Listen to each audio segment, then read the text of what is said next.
average human spends about 70% of their day communicating. But how much do you really know about communication? You may think communication is strictly verbal and vocal, just like the speech, but it can be any signals such as smiling, nodding your head, or pointing, or any other device you use to connect with others.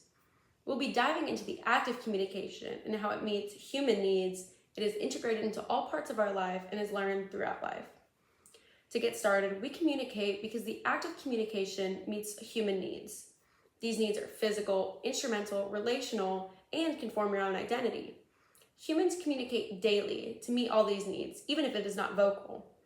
I first recognized this when I was babysitting and the baby would cry, signaling me that something was wrong and I needed to fix it.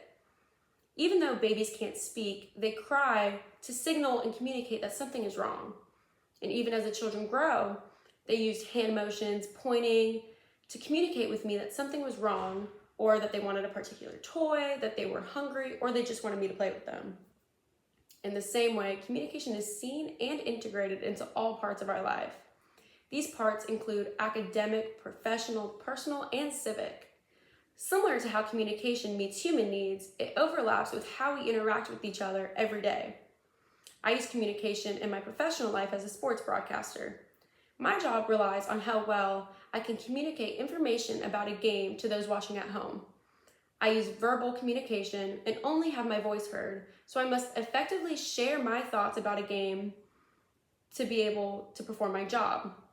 Also, in my workplace and many others, we use headsets to talk with coworkers about how to run the game cameras, production, and audio components. Fundamentally, communication is learned throughout life. Many people communicate differently because it depends on the culture that they were raised in. Communication is symbolic, meaning that words do not directly correspond to something. Instead, they symbolize something. This is how there are so many different languages and different words for different meanings. I first discovered this recently dating my current boyfriend, who's from South Georgia. I'm from Orlando, and we have found now what we like to call a communication barrier.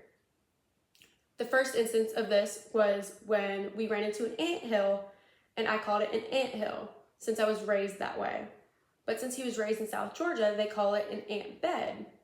Even though this is just a small example, this shows how communication really alters between culture to culture, even in the same country. In short, communication is everywhere. It meets our human needs, it is integrated into all parts of our lives, and is learned throughout life. For something that we do for 70% of our day, it is essential to know how and why we communicate with each other.